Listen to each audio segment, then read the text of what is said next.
दोस्तों, आपका अर्चना voice unique story में आपका स्वागत है। आज आपको जीवन में संघर्ष पर आधारित सच्ची कहानी सुनाऊंगी।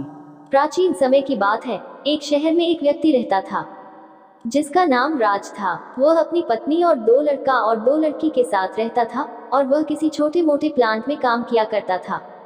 राज और उसकी पत्नी खुशी खुशी अपना जीवन व्यतीत कर रहे थे। समय का चक्र बीत रहा था और उनके लड़का लड़की बड़े होते जा रहे थे। जब उसकी बड़ी बेटी कक्षा 5 में पढ़ रही थी, तभी एक दिन स्कूल की छुट्टी के समय जब वह लड़की सीढ़ियों से नीचे उतर रही थी, तभी पीछे से किसी लड़की से धक्के लगाने पर वह सीढ़ी से नीचे गिर गई, जिसके कारण उसके पैर में चोट आ गई। जब लड़की घर पर लंगड़ती हुई आई तो उसके पिता ने पूछा, क्या हुआ? तभी लड़की ने उन्हें पूरी बात बताई। पिता ने सोचा छोटी मोटी चोट है, और यह सोचकर उसने अपनी बेटी से कहा कि इसे गर्म पानी से सेंक लो, ठीक हो जाएगा। कुछ दिन बीतने के बाद लड़की का पैर फूलने लगा और उसे चलने में दिक्कत होने लगी। तभी उसके पिता ने कुछ लोगों की बातें सुनकर किसी एक ओझा को ले आए, जबकि उसे कुछ नहीं आता था और वह पैर ठीक नहीं कर पाया। कुछ समय बीतने के बाद जब उसकी लड़की की हालत और ज्यादा खराब होती जा रही थी, एक दिन जब उसके पिता अकेले कहीं बैठे हुए थे तो वह मन ही मन सोच रहे थे कि क्या करें। तभी सोचते सोचते उनके दिमाग में आया, क्यों ना डॉक्टर से दिखाया जाए। तभी दूसरे दिन वह अपनी लड़की को लेकर वहीं पास के अस्पताल में जाते हैं।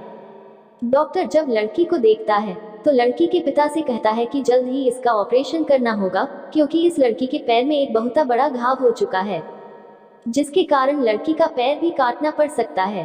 पिता डॉक्टर से पूछता है कि ऑपरेशन में कितने पैसे लगेंगे। तभी डॉक्टर कहता है 40,000 रू लगेंगे। पिता घबरा जाता है, लेकिन पैसे की तलाश में इधर से उधर जाने लगता है।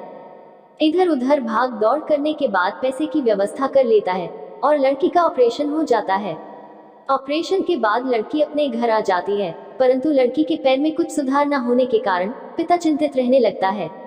इसी तरह 4 साल बीत जाता है तथा पैर में लाख लाख रुपए लगाने के बाद भी लड़की का पैर ठीक नहीं होता है, जिस कारण से पूरा परिवार दुखी रहने लगता है। कुछ समय बीतने के बाद लड़की का विवाह हो गया और लड़की के जीवन में खुशहाली आ गई। पिता सोचता है कि अब सब कुछ ठीक हो गया है, संघर्षों का दौर खत्म हो गया। परंतु किस्मत को कुछ और ही मंजूर था।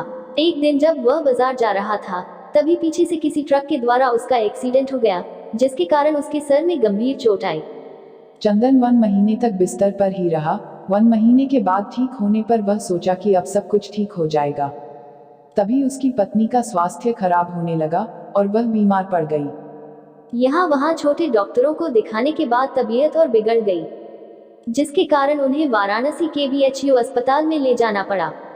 वहां जाकर पता चला कि उसकी पत्नी के पेट में गंभीर बीमारी हो गई है, परंतु चंदन को यह विश्वास था कि उसको पत्नी ठीक हो जाएगी, और चंदन इसी विश्वास के साथ अपनी पत्नी को हमेशा वाराणसी के अस्पताल में ले जाने लगा। कुछ समय बीतने के बाद पत्नी की तबीयत में सुधार आने लगी। चंदन सोचा कि अब सब कुछ ठीक हो जाएगा। एक बार जब वह अपनी पत्नी को वाराणसी के अस्पताल में ले गया, डॉक्टर ने सभी रिपोर्टों को देखते हुए कहा, सब कुछ ठीक है। चंदन बहुत ही खुश हुआ और वह अपनी पत्नी के साथ अपने शहर वापस आ गया। अगली सुबह सब कुछ ठीक था।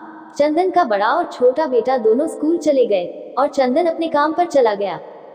बड़ा बेटा स्कूल में सोच रहा था कि चलकर माँ से कुछ बातें करेंगे। तभी 11 बजे उसका मित्र आता है और कहता है कि चलो, तुम्हारी माँ की तबीयत खराब हो गई है। बड़ा बेटा दौड़ता हुआ अपने घर की तरफ आता है। तब तक बहुत देर हो गई होती है, उसकी माँ की मृत्यु हो चुकी होती है। बेटा माँ को देखते ही फूट फूट कर रोने लगता है और वह अपनी माँ का अंतिम संस्कार करता है। 1 साल तक पूरा परिवार दुखी ही रहता है।